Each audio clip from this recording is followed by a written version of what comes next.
Let's see if you can afford the Brisbane median house price. Now, I did Sydney yesterday and we could all see that it is completely out of reach, but I'm going to do Brisbane today. Now, Brisbane 5 years ago, the median price was around $616,000. Now, today, as of January 2026, it is $1.17 million. It is probably the market that has absolutely exploded since COVID. So I want to break down exactly how much you'd need in savings and how much you need to be making in order to buy at the median house price in Brisbane. Assuming you're putting down 20%, you're going to need $234,000 as your deposit. Stamp duty and transfer costs are around $45,500, and purchasing costs like legal fees and building and pest inspection, I'm budgeting $3,000. So you need a total of $282,500. Moving on to the mortgage repayments, your loan amount in this situation will be $936,000. 5.4% is the interest rate, and monthly repayments on a principal and interest basis is $5,256. That is weekly repayments of $1,213. Having the money is one thing. You also have to be able to service the loan. So how much do you need to be making in order to service a $936K loan?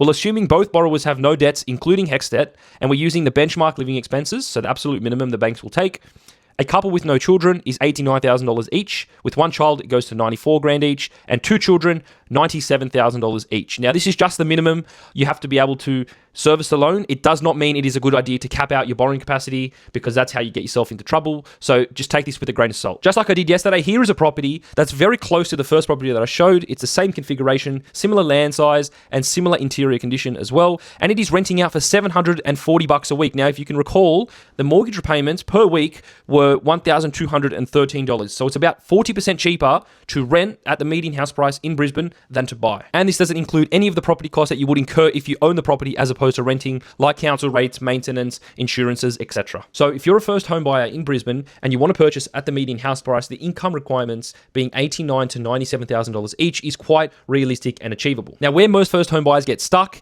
is the fact that they're unable to save the deposit and the total funds required, because they are usually renting, and it is very hard to save up a deposit whilst you're still renting. But I'm here to tell you there are other low deposit options available to you, like a guarantor loan. However, you usually do need to have a higher borrowing capacity because the loan amount will be higher in that instance. So if you want to assess your options, feel free to reach out to me. You can book a call using the link in my bio and we can go through your options there.